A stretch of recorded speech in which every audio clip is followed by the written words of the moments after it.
Ce dimanche 22 septembre, Michel Barnier a donné sa première interview depuis qu'il a été nommé Premier ministre. L'homme politique de 73 ans a parlé impôts, santé mentale, immigration, droits LGBT ou encore retraite lors de son passage au 20 Henri de France 2.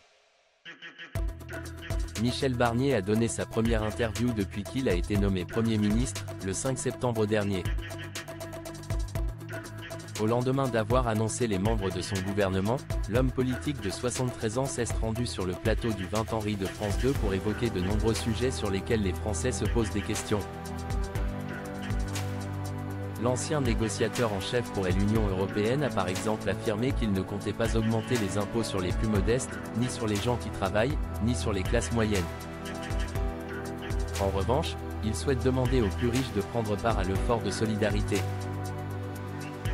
En ce qui concerne l'un des sujets les plus sensibles, la retraite, le bras droit d'Emmanuel Macron a expliqué à Laurent Delahousse qu'il allait prendre le temps d'améliorer la réforme des retraites. Si Michel Barnier n'est pas rentré dans les détails, il a semblé faire savoir qu'il voulait que l'âge de la retraite à 64 ans soit maintenu. On a une loi qui prévoit un cadre financier et je pense que ce cadre financier doit être préservé, a déclaré le chef du gouvernement, qui souhaite faire confiance aux partenaires sociaux pour effectuer des ajustements.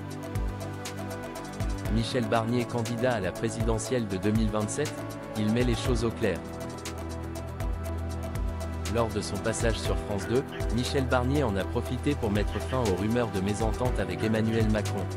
Il n'y aura pas de polémique avec le président de la République. C'est l'intérêt du pays. Il faut aussi cet esprit de compromis positif, dynamique avec le chef de l'ETAT, a-t-il déclaré. Le mari d'Isabelle Altamayer révèle également n'avoir aucun avenir politique sous cette présidence. Je ne me suis pas roulé par terre pour être Premier ministre. Je ne suis pas Premier ministre à tout prix, j'ai simplement envie de servir mon pays. Avant d'affirmer qu'il ne se présentera pas à l'élection présidentielle de 2027, je veux servir pendant 2 ans. Le message est on ne peut plus.